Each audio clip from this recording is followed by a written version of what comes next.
Yes, that's the topic tonight, the intertestamental period. That's the 400 years. The only thing I know That about is it. that period is the Maccabees, a little bit about the Maccabees. For those of you in Christy McClellan's last study, she called it the blank page between the Old and New Testament. Right. Yeah. Most, I most thought of- that was to take notes. Well, yeah, that's not a bad idea. Mine's isn't like New Testament. So we're going to start by talking about the Apocrypha. That would, I think you asked about that last week, Chuck, if I'm I not did. mistaken, about the, I think it was you, maybe it was somebody else. So I'm going to pass this around if you care. This is my copy of the Apocrypha. It's got a few highlights in it. Don't take it personally. It was from seminary days. If you want to look at it while we're talking about it, we're not really going to read it. The Apocrypha is basically the books, to I guess, oversimplify. They're in the Catholic Bible that aren't in the Protestant Bible. And particularly, those books are often called the Old Testament Apocrypha. There are some apocryphal books that relate to the New Testament, but those aren't in the Catholic Bible. In fact, depending on the organization of the Bible, and maybe Doreen, you kind of come out of that background, you probably know more than I, they mix these books in certain versions of the Bible with the normal order of the Old Testament. It's not a separate section. Sometimes it's a separate section. It's all by itself, but they'll also mix them in. You can look up that order. So let's talk about that for a minute. The word Apocrypha itself is a Greek word. Apoc, you probably recognize from like apocalyptic or apocalypse, similar idea. And that's, it literally means hidden, secretive, or concealed. But those ideas, those definitions don't really apply to the apocryphal works. They really weren't hidden or secret or concealed. They were well known. They were circulating all along, right? Not too long after they were written. So it's not like they were found years and years later, or there's anything that, and they're also not necessarily apocalyptic like Revelation. There are some that are apocalyptic in nature, but as a rule, there are a variety of different types of literature. I got to those to my notes, so I have all of that written down. So there you go. A couple of other words for you. Sometimes the Apocrypha is called the deuterocanonical literature. How's that? We got some words. Intertestamental, deuterocanonical. We're just, we're getting the 50-cent words out tonight. No wonder she says blank. There we go. Deutero, you might recognize that. Deuteronomy. Right. The word Deuteronomy means second law. The nomos is law in Greek. Deutero is second. So this is the second canon. Technically, this is how you look. It's the secondary canon. The proto-canon or the proto-canonical books are what we would call the Old Testament, the primary or the first canon. So sometimes they're called Apocrypha. Sometimes they're called deuterocanonical. They are not canonical in the Protestant Bible. These books that we'll look at and list out in a minute are not considered canon in your Bible. There's another category of books, since we're doing the pseudepigrapha. Pseudo, you know what pseudo means, right? Fake. Graph, writing. Word literally means false writing. These are books that are false writings attributed to biblical characters to give them the air of authority. We have them related to Old Testament. We have them related to New Testament. Probably some of the more familiar, and we talked a little bit about this, I think, during our Old Testament study, are they're often called the Gnostic Gospels. There's a Gospel of Thomas, there's a Gospel of Judas, there's a Gospel of Peter. These are writings that Peter didn't write, that Thomas didn't write, because they actually came much later in history than when those guys were around, but they give the name of that person to them to give them authority. This is not the same as the Apocrypha. So the pseudepigrapha is a different category of works, and they're nowhere considered canonical. There's an Apocalypse of Moses. It's out there. It's not in the canon. It's not in the Apocrypha. It's not in the Catholic Bible. There are lots. In fact, you can look up lots and lots and lots of these extra biblical writings from the time of the Old Testament or the New Testament, and there just a handful of them are actually in what we call the Apocrypha. So here is kind of the list of the books that are in the Apocrypha. There are some that aren't on this list. For instance, there are actually 4 Maccabees, but 3rd and 4th Maccabees are generally considered not legit, and so they're not in the Apocrypha. They're in my copy of the Apocrypha because it has all of them, and they're in some versions of some Bibles that include the Apocrypha, but for the most part, they're not really considered legit. So there's a couple more. So you see the first couple, 1st and 2nd Esdras. Esdras is Greek for Ezra. So this is the same Ezra that's the Old Testament post-exilic priest and scribe. So the reason, actually, they're sometimes called 3rd and 4th Ezra because Nehemiah is often called 1st Ezra, Ezra is 2nd Ezra, and then 3rd and 4th Ezra here. So Ezra, Nehemiah, and 3rd and 4th. So these are the same biblical character, but again, not thought to be by Protestant canon legitimate. In fact, parts of 3rd Esdras or 1st Esdras take sections of 2nd Chronicles, take sections of Ezra, just word for word, right out of what we have, and then they add some stuff to it. 4th Esdras or 2nd Esdras, depending on what you want to call it, is apocalyptic. It's crazy stuff. It's like Revelation kind of stuff. It's a little bit there. We have some wonderful new characters we meet, like Tobit and Judith. I've read them. I don't really know much about it. These are not hobbits, by the way. I don't know why that occurred to me. We've been watching a lot of Lord of the Rings stuff. These are characters with stories about them. This next section, additions to Esther. There's another section that's thought to be left out of the Old Testament book of Esther that's in the Apocrypha. Also over here, the prayer of Azariah and the song of the 3 young men. The 3 young men are Shadrach, Meshach, and Abednego. Azariah is the Hebrew name of one of them. So this, and Susanna and Bel and the dragon all are thought to be additions to the book of Daniel. They go with that, which is why in some versions of the Bibles that include the Apocrypha, they put them next to the books, like the letter of Jeremiah goes near the prophetic words of Jeremiah. Baruch and sometimes Jeremiah, the letter of Jeremiah is included in Baruch. A couple of wisdom books, the Wisdom of Solomon and Ecclesiasticus. They're like Proverbs. They're very, very similar to that. So variety of things here that are there. In addition to Maccabees over here is more historical.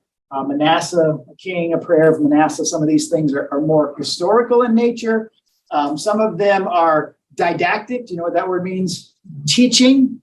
Some of them are liturgical, like prayers particularly would be used in worship. There's actually, in that copy, wherever it is, Psalm 151 is sometimes included in versions of the Apocrypha. So that would also be a liturgical, used in the worship of the church. Where you can find all these. They're right in that book right there. What, this one? That one. Oh, it came to me and I didn't. There it is. Thank you. You can buy a Catholic Bible with most of them in it, not all of them. Or I have just a separate thing. Now here's the deal. You got to love the law of supply and demand, right? So I would tell you, go on Amazon and look, but I have no idea if it's a cheap book or if it's a ridiculously expensive, tiny little book. I just don't know. It's interesting reading. Would they be found on the internet? Online? I'm sure it's likely you could probably On pull up Amazon. either an I mean, ebook just or just a On- PDF. Online as I didn't look, but it wouldn't surprise me. You might not find them all together. You might find them here, there, Right. and yonder. I don't know if, like in a Bible app, they would be included or not. So really, some fascinating things. Now, why are they included in some Bibles? Are there any good reasons? And I think one of the main reasons is because they were included in text of the Old Testament. Like we mentioned last week. Did I put a picture of it up here? Remember this guy, Codex Vaticanus, a 4th century unsealed Greek manuscript that includes the Old Testament and a large part of the New Testament. Guess what's also in there? All those books of the Apocrypha. So by the 4th century, which when this was dated, actually before then, these books were included. Sinaiticus, which is about the same era as Vaticanus, also includes books of the Apocrypha in it. So some of the Greek manuscripts that we talked about last week have the whole Bible, including some of these things. The Latin Vulgate translation, Jerome translated the Bible into Vulgate. The Latin, it's called the Vulgate. It happened after the time of the New Testament, and a lot of these books are in there. The Latin translation you would expect to be very important in the Catholic Church, in the Latin Mass, and all of that sort of thing. Another translation of the Old Testament is called the Septuagint. We'll talk a little bit about that in a few minutes.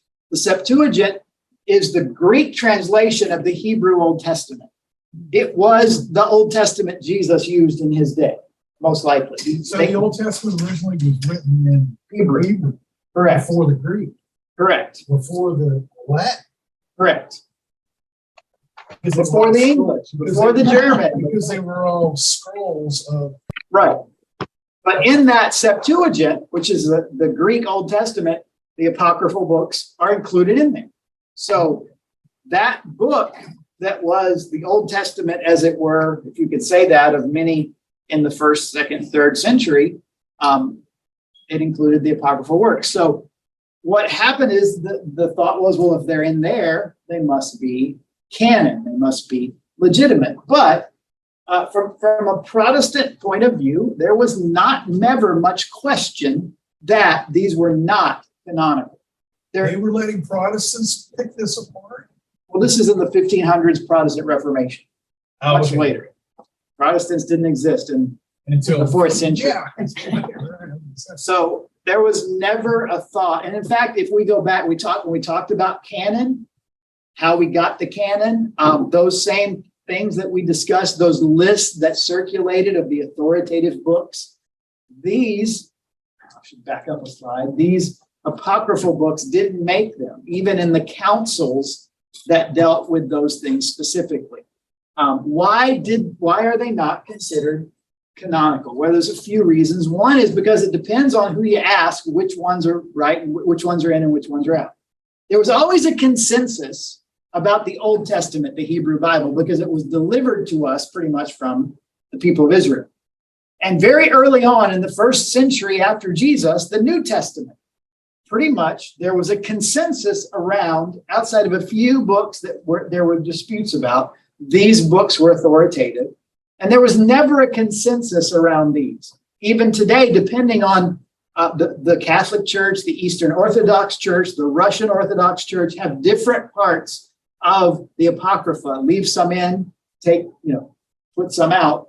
They're different. And that's even to this day. So it never came together. One of the criteria of canon was everybody understood it to be authoritative all along. And that was never the case with this book. There are historical and theological problems with some of these books that contradict the Old Testament history and theology. And so that became an issue. And maybe one key piece of evidence against them is none of these books are ever quoted in the New Testament. So they were around. They were in the Septuagint. They would have been in circulation and known, but that none of them are quoted in the New Testament. Now, for comparison's sake, you're like, yeah, but how much did they quote the Old Testament? I'm so glad you asked. 695 times the Old Testament is explicitly quoted in the New Testament. If you include allusions to characters or history, the number goes up to over 4,000 in the New Testament. So, which would make sense, right? The people that are writing the New Testament are primarily Jewish people, and that's their Bible. That's what they know. Another interesting little tidbit to me is it's either 12 or 13, I couldn't nail it down, chapters in the New Testament that do not quote an Old Testament thing. So chapters, not books, chapters.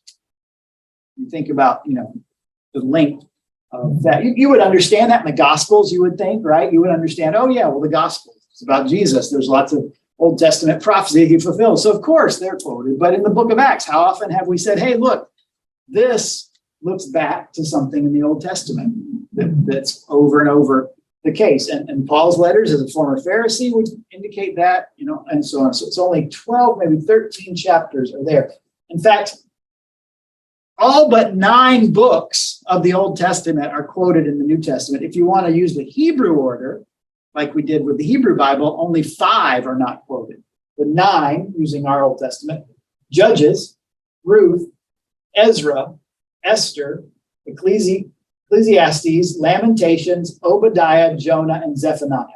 Why does the number go around? Because in the Hebrew Bible, Ezra, Nehemiah is one book, and all of the minor prophets are one book. So that takes care of Ezra, Obadiah, Jonah, and Zephaniah. So they're all quoted. So that would only be 5, according to the Hebrew way of looking at it. So the Old Testament shows up a lot in the New Testament. None of these do. So the implication is, by the point of the life of Jesus and the days of the early church, these were not seen as authoritative on the same level as the Old Testament scriptures. One last little tidbit that some people point to is Jesus in Matthew 23 talks about the deaths from Abel to Zechariah, which is significant. What book of the Bible is Abel killed in? I bet you know this one. Genesis, right? What book of the Bible is Zechariah killed in? 2 Chronicles, which is the last book of the Hebrew Bible. So from A to Z, from Genesis to Malachi, we might say, he covers the first and the last death recorded in what we would call the Old Testament or the Hebrew Bible. And there's a lot of stuff that happens here historically. A lot of people die, especially when we get to these revolts and some other things that happen. And none of these are mentioned. So, some people point to Jesus not elevating these books to the level of canon of what we call the Old Testament. So there's the Apocrypha. Why do we talk about this book in the Intertestamental Period? Because that's when these books cover. That's what these are about. We're talking additions to Daniel. Daniel's the exile and leading into the return. Some of them, even though they're attached, like the letter of Jeremiah or Baruch, they're not believed to be written by Jeremiah, but they come out. This is the literature of the Intertestamental Period. One notable exception to this kind of literature, which often we call the Intertestamental Period the 400 years of silence between Malachi and John the Baptist. Malachi, the last Hebrew prophet, John the Baptist, the next, is there is no prophetic word or book in this. So it adds to that. If these were the idea was, that, and by prophetic, apocalyptic literature has a foretelling, predictive element to it. I'm not talking that kind of prophetic. I'm talking standing on the covenant, proclaiming allegiance, the blessings and cursings that come. Prophetic literature, the Hebrew tradition of prophecy, none of it shows up in there. So that maintains that voice of God that they were used to hearing throughout their history is noticeably silent, hence the name, the 400 years of silence until the new prophet comes along. Okay, that's the first 20 minutes on the Apocrypha. In case you're interested, any thoughts, questions, more information than you really wanted to know, right? No, it's very good. We come out of a tradition that used it. This is some of the background, how it's in there, and why we as Protestants don't. I don't understand quite, but bear with me. Why 400 years silent, no one talk about anything Bible? Is that what you're saying? Obviously God is active. Things happen, and we're going to cover some of the history now in the next section of tonight. But the idea of an authoritative prophetic word from God, instruction to his people, leading them is not there. That canonical, the prophet Malachi was about, So early. one more thing I want to know. Those 400 years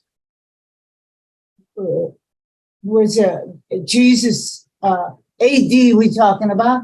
No, from 400 BC to zero. BC, Yeah. which means after Christ. Before. Yeah, before. Oh, okay. So it's I got 400 it. years Yeah. from the All right. end of the Old Testament prophetic to John the Baptist and the birth of Jesus. Okay. John the Baptist is the next prophetic voice we hear. Yeah. I want to understand that. Yeah. So what we want to do over the next little bit is talk about what happened during that 400 years, because a lot of it sets up and plays into the story that the New Testament tells. When last we left our friends Israel, a brief kind of review, the Persians were kind of in power. If you remember, we've got the northern kingdom of Israel taken into captivity by the Assyrians, 722 BC. The southern kingdom of Judah taken into captivity by the Babylonians in 586 BC. While Daniel is in Babylon, there's the handwriting on the wall episode in the book of Daniel, where Babylon falls to the Medo-Persian Empire. And so the Persians come into power, Cyrus and Darius and those guys, kind of the big wigs there, about 536 until 333. Now, does anybody know that 333 date, why that's significant? Oh, good. Well, we've got Cyrus, we've kind of done that. Greek domination. You may have heard about a guy by the name of Alexander the So-So. No, Alexander the Great. How would that be? That'd be, it's probably his son. He called him Alexander the So-So. Alexander the Great comes in and is quite the conqueror. Persia is overthrown, and Alexander has a massive kingdom. Do I have that? Yes, I have a map up here eventually. Not yet. So Greek culture comes in. Alexander, the empire happens. The word Hellenistic, which is a mixture of Greek and actually Asian cultures, becomes Hellenism, because Alexander's empire, basically, he's Alexander, who's from the Greek area, so we know where that is, and he stretches almost all the way to India by the time he's done doing his thing. So he didn't make it to Rome. No.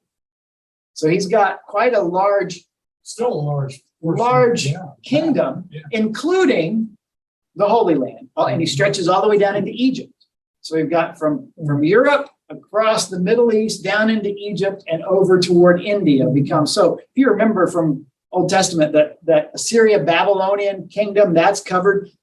Cush, Egypt, the northern African kingdom, of course, the Middle East, and then Asia Minor and up there. So remarkable breadth. He dies at a pretty young age. I think in his 30s. He dies in 323. And his empire is divided among 4 generals, which is actually an interesting thing. We're going to go to an Old Testament prophet, Daniel, chapter 8. The vision of the statue and some things that come out of it. The 2-horned ram, chapter 8 is a lot about this, that you saw represents the kings of Media and Persia, the Medo-Persian Empire, and the shaggy goat. How would you like to be known as the shaggy goat? Well, that's what the shaggy goat is, the king of Greece, and the large horn between its eyes is the first king. So horn is a symbol of power, authority, and this is a large horn, and the first king of the Greek Empire is this guy that we just talked about, Alexander. So he has a vast empire, and here is kind of a picture of it. You see, up into Macedonia and Greece. I can't go all the way over here with the map to India, but down to the Holy Land and into Africa here. That's pretty remarkable of a stretch For that time. of empire to have. And considering, we've seen in our Old Testament history study, these guys, Babylon, Persia, Assyria coming down, Egypt coming up. We've been dealing with this the whole time. This region very early. So we've got Alexander having this massive, massive kingdom. And when he dies, something interesting happens. And that's his empire is divided, not among his children, but between his four generals. And this becomes a catalyst for a lot of things. But because, let's back up before we get to there, because of what happens here with his world basically domination of that time, Greek becomes the common language. The lingua franca is what it was called in Latin, becomes the language of the people, including people that didn't normally speak Greek, like our good friends Israel. Hebrew, Aramaic, kind of their native tongue. But what's the New Testament written in? Greek. Because during this intertestamental period, this cultural shift happens, and Hellenism and the Greek language takes over, so it becomes the language of the people, the language of trade across the entire empire. If you want to get along, if you want to make money, and we talked about how important that slice of land that is Israel is, you got to speak the language, you got to deal with the things, so you got to get on board, and that becomes vitally important to who they are. That's why we have a New Testament in Greek. It expands, by the way. We know the next empire is Rome, which we'll get to in a few minutes. But Rome, even though it's in power, Latin doesn't catch on. Latin becomes the aristocratic language, and Greek remains, for the most part, the language of the everyday ordinary people. In fact, when Paul writes to the church at Rome, he doesn't write his letter in Latin. He writes it still in Greek. Now, part of that's timing. The Romans don't come into power until about 50 or 75 years before Jesus. The Greeks still have power at that point. So that maybe they haven't had enough time to allow their linguistic things to come in. But Greek becomes, Greek culture and Greek language, very important. In fact, one of the earliest divisions in the church, we see this exact word in Acts chapter 5 and 6. There was a dispute over the distribution of food among the Hebrew and the Greek or the Hellenistic widows. So we've got this tension that exists that comes out of this. Another important development is the last one on the list. I mentioned it earlier. The Old Testament, the Hebrew Bible, is translated into Greek to make it more accessible to the people. The Septuagint, if you ever see this, the Greek number 70, that is shorthand for the Septuagint. The reason that 70 is because LXX is because it's thought that it was 70 scholars, 70 Jewish scholars that translated the Old Testament into Greek for the Septuagint. So hence the abbreviation. So if you're ever reading, I don't know if you've ever seen that and say, why is there a Roman numeral in here? That's what it stands for. It's the Greek translation of the Old Testament or the Hebrew Bible. So Alexander's rule is hugely important in culturally shifting everything. Now, after he dies, his kingdom is divided. And we got to go back to Daniel. Because his divided kingdom becomes a catalyst for some things. Actually, I'm going to go back up to the map here. I don't know if you can see, there are two sections. There's the Seleucid and the Ptolemaic kingdom. Alexander dies, his kingdom is divided among his four chief generals. The two most important are Ptolemy and Seleucus. Ptolemy's empire is mainly African. His capital is Alexandria, which is why Alexandria becomes so important. That's why the library at Alexandria, the documents of the Greek New Testament preserved at Alexandria, that cultural influence. The other side of the kingdom, it's divided roughly here toward the east, is the Seleucid Empire, the Seleucid Kingdom. And this one eventually overtakes the Ptolemaic Empire and extends its reign across the Holy Land and into Israel. And we see one of the things that happens is when the Ptolemaic Empire was kind of in control of Israel, they were very tolerant of Israeli culture and religious practice. They let them do their thing. They didn't really mess with them much. As long as they, paid their tributes and taxes, no reason to upset the apple cart.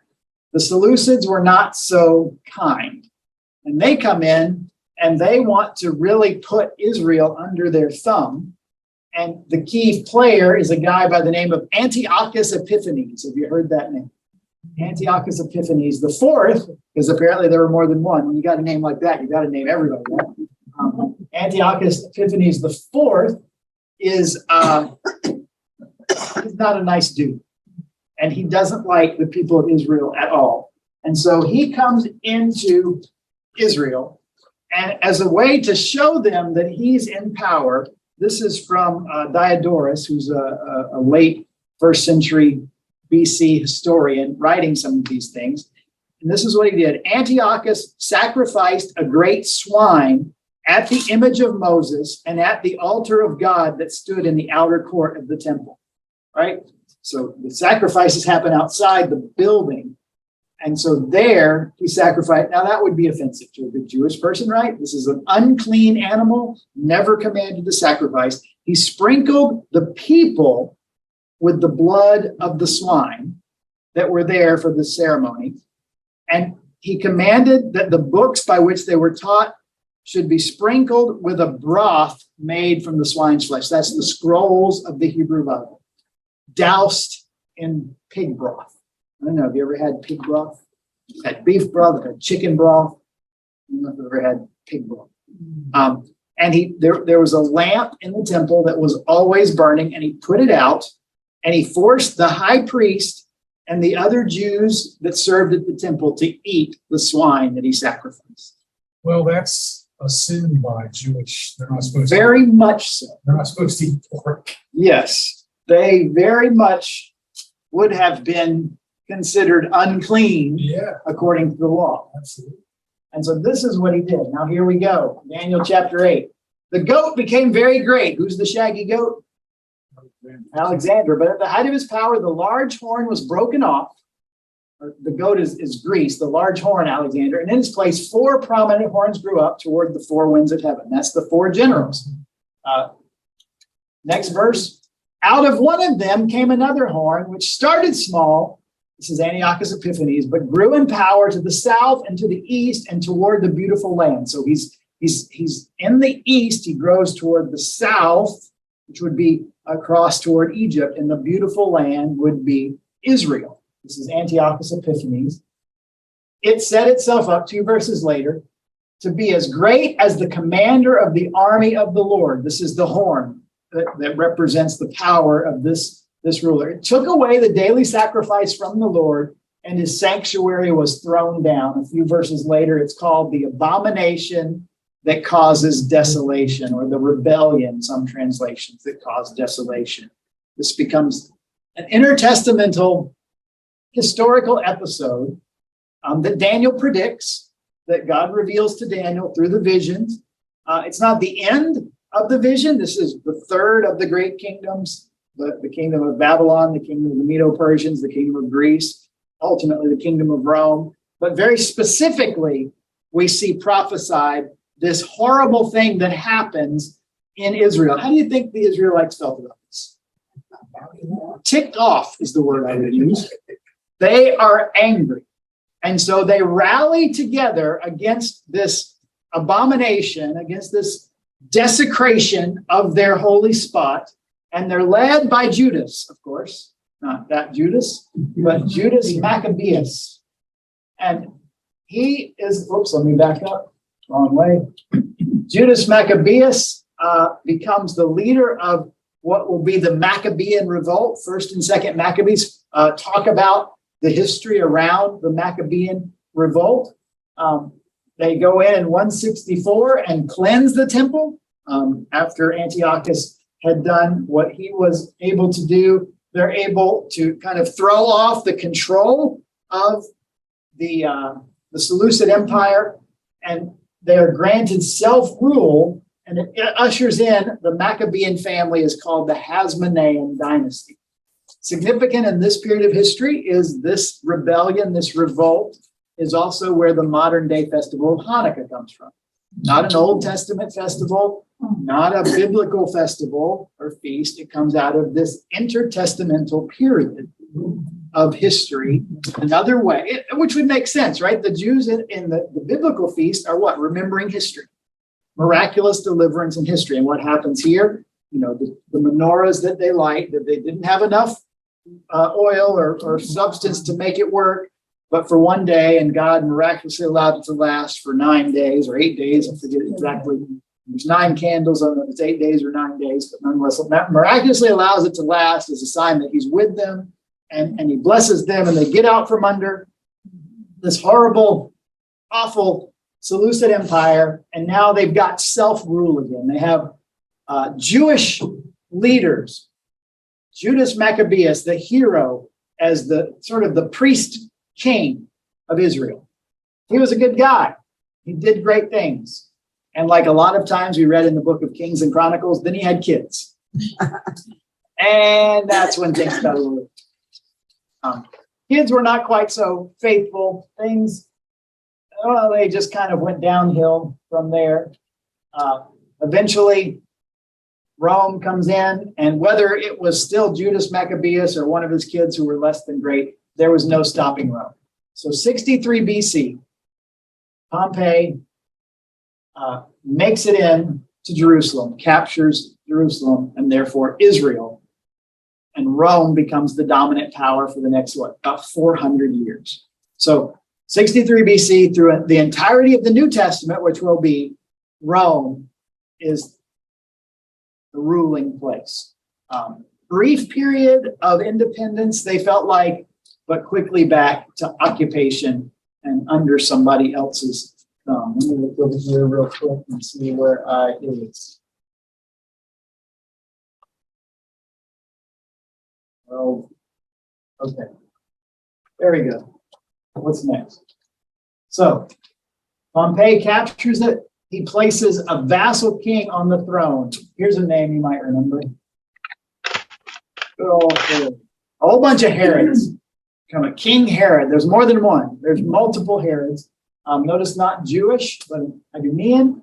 But in spite of that, this Herod, who is quite the builder, rebuilds the temple for the Israelites to its most magnificent state, and certainly a long time, well before, depending. Some people say the temple under Herod was probably more magnificent in just design and style than even Solomon's temple.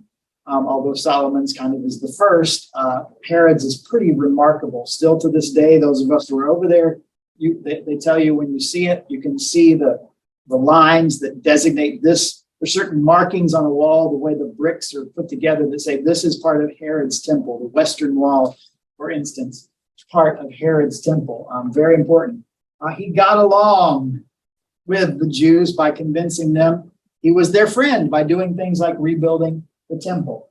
However, we know that that's not necessarily exactly it, because Herod was also known to, kill his wife or son for supposedly wanting to rule with him or take his throne. So he was very fickle, but he's a key figure in this transition, and then other Herods later in that. Now, another thing that happens, I probably should have added this before. So we know Herod, New Testament figure, Herods. Some other figures that we meet in the New Testament are people you might have heard of called the Pharisees and the Sadducees. Now, I don't know if we said this before. I think I've said it in other contexts. I don't know if it was in our Old Testament study. But if you get on your little Bible app and look up Pharisees and Sadducees, you will not find them in the Old Testament. There's no law that says you should have Pharisees and you should have Sadducees. There's no priestly order of Pharisees and Sadducees in the Old Testament. The Pharisees and the Sadducees come to prominence during the Intertestamental Period, particularly around the Hasmonean dynasty. Judas Maccabeus, after he dies, because of his religious, I guess you'd say, righteous indignation that allowed him to go in and cast off Antiochus and the Seleucid dynasty for their desecrating the temple, the religious leaders rallied around him. And there were a particular group that were often called the Hasidians, who were these religious leaders who rallied around Antiochus Epiphanes. When he died, not around him, Judas Maccabeus. When Judas dies and the kingdom goes to his kids who aren't as devout and get to bickering and things begin to go downhill, there's a split. There are some that don't like the sons. They don't think they're devout enough. They're not keeping to the things that Judas did, and that's the cause. And by the way, this would be history, right? In Israel, we should be faithful and God blesses. Now we're not being as faithful, so God's going to curse, so we can't support you. That sect becomes primarily the Pharisees, who we see, that opposed the Hasmonean dynasty as it moved from its religious foundation, because they were very particular about the details of the law. That sounds familiar from the New Testament? They would very much want to keep the minutest details, the tithe of their spices and that sort of thing. They didn't come from the Levites. Well, they would have been part of the priestly caste, the priestly tribe, but because that was still maintained around the temple, they're still part of the religious establishment. They are, priests, but that sort of party, as it were, of Pharisees split from the ruling leader because of his unfaithfulness to the covenant, because they are very strict in their obedience. Another group that comes with them, we don't really see much in the Bible, but they figure prominently, and that's the group called the Essenes. They're like the mystics of Judaism. John the Baptist, some think, was an Essene, because that's kind of the way they live. We do know that a key contribution of the Essenes is a community at Qumran, where they kept scrolls that we found way later that we call the Dead Sea Scrolls. That was a large group, and if those of us who've been there know, it's nowhere near Jerusalem. It's kind of out in the middle of nowhere because they want to get away from all that nonsense. They're very eccentric. They were very mystical, very exclusive. So the Pharisees and the Essenes as a group moved away from the ruling dynasty, but the Essenes said, well, you're not far enough away. We're going way over there. We're getting out of here. We don't want no part of it. And so they go out to the desert and do some weird stuff. But the Pharisees want to stay and try to influence things for the good. Now, the other group of the priestly caste that supported the dynasty, the Hasmoneans, because they were more aristocratic and bureaucratic in mind, are who we see in the New Testament as the Sadducees.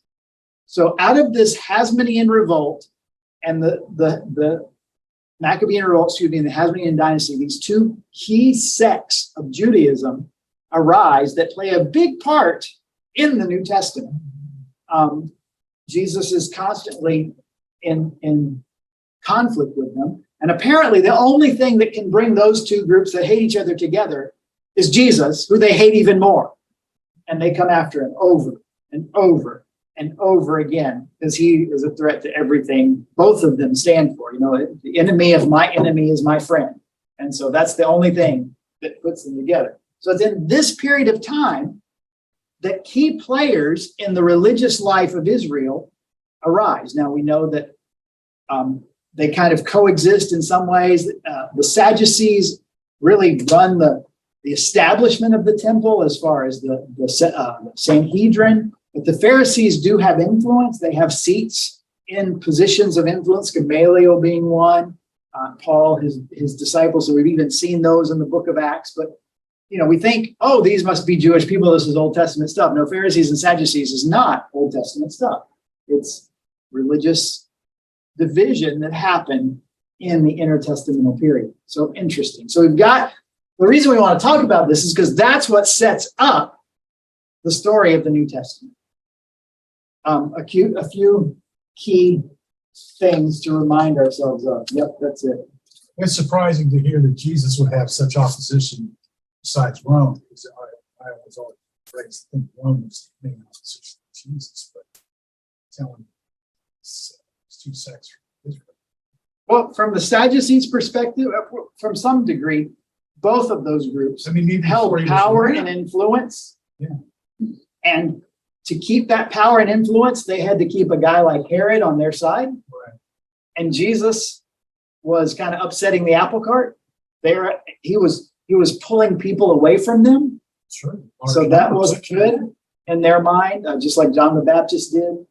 But they didn't have the authority to do anything about it. They needed Roman authority to actually get to the point of getting rid of their enemies. So they had to deal with the religious on one side, but play nice with the political on the other side because they needed Rome to do the dirty work.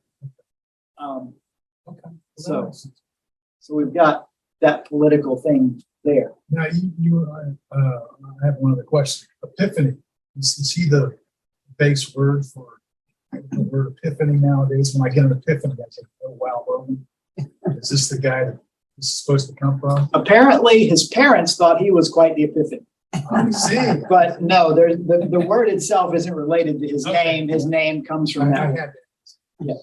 So we've got, the setup here coming into the New Testament. And the interesting thing is, about 66 BC, the Jews revolt. Rome, let's just say AD, Rome destroys the temple in 70 AD. To go back to our Pharisees and Sadducees, the Sadducees don't survive the destruction of the temple. They basically fade away because that was their power base, their political and religious power base. That's what they based their identity and their authority on. The Pharisees live on to this day in what we would consider the most orthodox of the Jewish faith. Those are kind of descendants of the Pharisaical sect or way of life. The Sadducees, we don't hear much from them anymore in history. So all of this sets up the New Testament. We've got, on the one hand, we've got a lot of literature that's out there. But at the same time, the people realizing it's been silent. They haven't heard from God in a long time. And so there's a hunger for God. Judas Maccabeus comes along. He's treated as a Messiah figure because they think, anybody that stands up to the enemy is our hero, is our leader. That's what they wanted the Messiah to do. And so they rallied around him thinking this is it. Of course, we know it's not. So we've got that kind of undercurrent in the history. We've got the religious establishment beginning to splinter a little bit, and we're beginning to see those key opponents of Jesus, the ones that Jesus most often came in conflict with, coming out of this period of time, this desire to hear from God. And so looking at, on the one hand, the Sadducees, the political establishment is the way. On the other hand, the Pharisees, the strict adherence to the law is the way, and the tension that brought in, and how Jesus faced both of those things in his public ministry. We've got the political reality of Rome in charge and the Herod dynasty, the different Herods and their allegiance to Rome, shaping events leading up to and in the New Testament. All of this sets the stage for what comes next, which is what we're going to spend the next, I don't know how long, talking about. So that's a really quick overview of the intertestamental period and the literature thereof. I know I've been 5 minutes over the last 2 weeks, so you owe me 10, so I'm taking it. Any thoughts, questions, comments? Online people, feel free to chime in too. Well, it's very interesting because normally in Bible studies, you never go through this 400 years. Right. So it's really very fascinating and very, very makes the Bible a lot more fluid. Right. So that we know what happened in between there a little bit. Yeah, because some of it's just a continuation of kind of where it stopped in the Old Testament. Yeah. And most of it's certainly a setup when Jesus walks in, or when John the Baptist, walks onto the scene. Now you know the political and religious realities that he's facing. Why, he has to be out in the desert, and why maybe he went out there, and why the religious people are threatened, and why Herod is threatened because he's very strict. So all of that, I think, helps set up Really does. an understanding in a different way of the political and cultural realities. And it ties the Greeks, which helps me. Yeah. They're pretty important to the cultural linguistic. No, we never. Yeah, Greeks you were don't, not talking about that. usually talk about that 400 years in Bible study. We can talk about it a lot more, but we're going to just move on to the stuff you're ready to get to, right? Right, Susan? No, Yes. I think What do you say? I don't know how much of this I absorbed. It's so overwhelming. Well, I know it's a lot of But it's history. very interesting, though. It is. really How many some of it books I've is in heard that? about. I don't know, I'll get to give it to you. Because Amazon has them, but they have different ones. 4 books, 16 books. This is a tweet 16.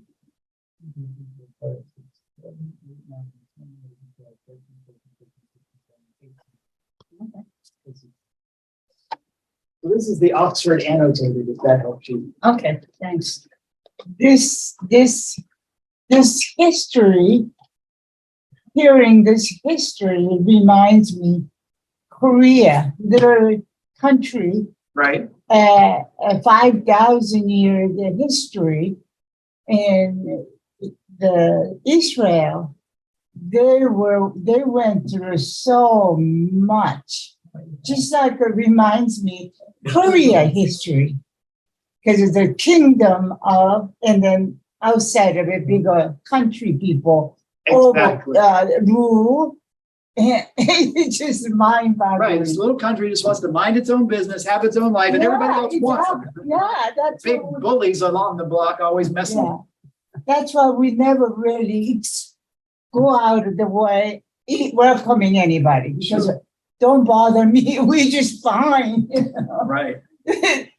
I mean, it's just, And I know part of the reason Israel is such a hotbed is because of the geopolitical trade and economic realities of that piece of Yeah. land. yeah. I don't know if there's similar concerns Yeah. in Southeast Asia or in Korea. Yeah, when we went and visit, we went, the Messiah? Masada? What is it? Masada, Messiah, yeah. There's a castle up there, right up on the, Israel people escaped to be, right.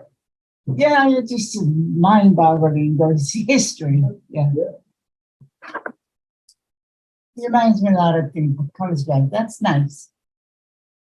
I'm not sure what's next. It may be an introduction to the Gospels and getting into Matthew a little bit. It may be something else that I'm percolating on, so I don't want to commit one way or the other. How's that?